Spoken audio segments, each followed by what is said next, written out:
Ученый из Таджикистана Абдусалом Адинозода признал себя виновным в подстрекательстве к экстремизму. Зубойдулой Розык переведен из карцера в обычную камеру. Почему здания гостиницы Таджикистан и Таджик Содират банка никому не интересны? Родные Ораза Вазирбекова и Рамзи Вазирбекова заявляют, что видео якобы их добровольного возвращения на родину было инсценировано спецслужбами. Ученый из Таджикистана, бывший преподаватель университета Западной Австралии Абдусалом Адинозода признал себя виновным в подстрекательстве к экстремизму, сообщает ВС Австралия. Адинозода был задержан 22 декабря 2020 года у себя дома в австралийском городе Перт по обвинению в пропаганде терроризма и распространению материалов экстремистского характера в интернете. Абдусалом Адинозода попал в поле зрения федеральных властей в феврале 2020 года после того, как стало известно о размещении им в соцсетях контента, призывающего к совершению актов политически мотивированного насилия в Таджикистане. Спустя 2 месяца федеральная полиция Австралии провела обыски в доме 54-летнего ученого и изъяла ряд электронных устройств. Однако только в декабре бывшему биохимику было предъявлено официальное обвинение в подстрекательстве к терроризму, за которое предусмотрено до 6 лет тюремного заключения, пишет ВС Австралия. В связи с признанием Адинозода, как отмечается в сообщении агентства, суд объявил, что процесс продолжаться не будет.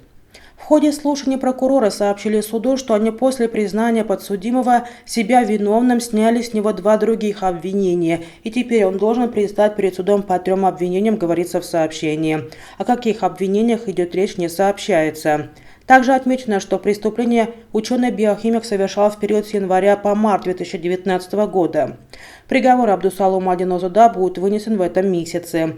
Адинозода более 10 лет работал преподавателем университета Западной Австралии в городе Перт и с момента задержания находится за решеткой.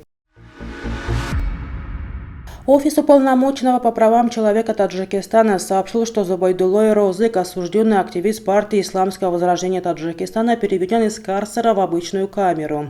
80-летний Розык 22 июля был водворен в ШИЗО на 15 суток за нарушение режима содержания в тюрьме.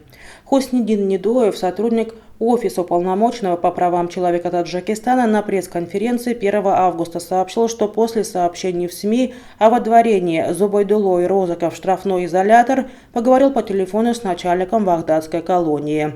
По его словам, 31 июля заключенного перевели из карцера в обычную камеру. В офисе омбудсмена Таджикистана сообщили, что о нарушении Розыком режима содержания в тюрьме узнали из средств массовой информации. 26 июля в Вагдадской колонии подтвердили радио Зоди, что Зубойдулой Розык наказан за нарушение режима содержания в тюрьме, однако за какое именно нарушение его водворили в карцер или ШИЗО, не сказали. Хисомидин Зубойдулой, живущий за пределами Таджикистана, сын Зубойдулой Розык, ранее заявил, что отцу в ШИЗО будет очень трудно. Попав в штрафной изолятор в тюрьме, заключенный теряет право на свидание с родственниками и друзьями, получать и отправлять письма, посылки и иметь личные вещи в карцере.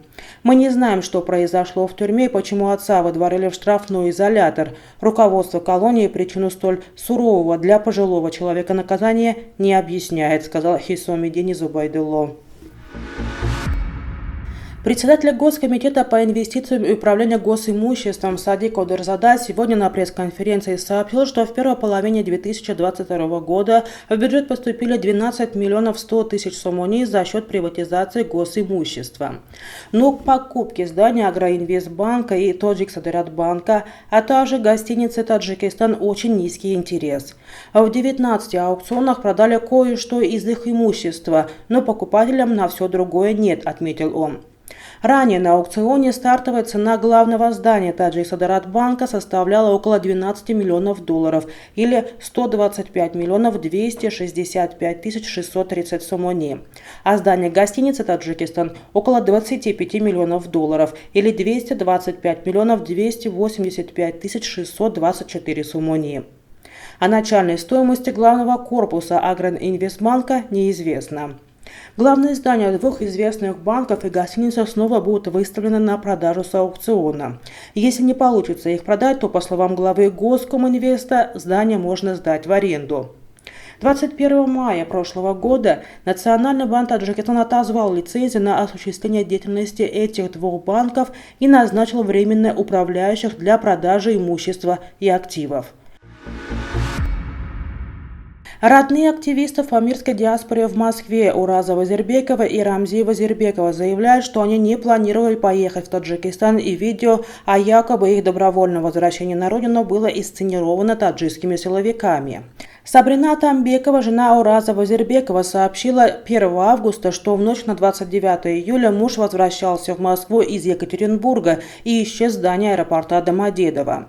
По ее словам, она поехала в аэропорт Домодедово, там ей сообщили, что в последние часы никаких полетов в Душанбе совершено не было. Ураз в последнее время говорил, что он и Рамзи вдруг окажутся в Таджикистане, то это значит, что их похитили таджикские службы, заявила Сабрина Тамбекова.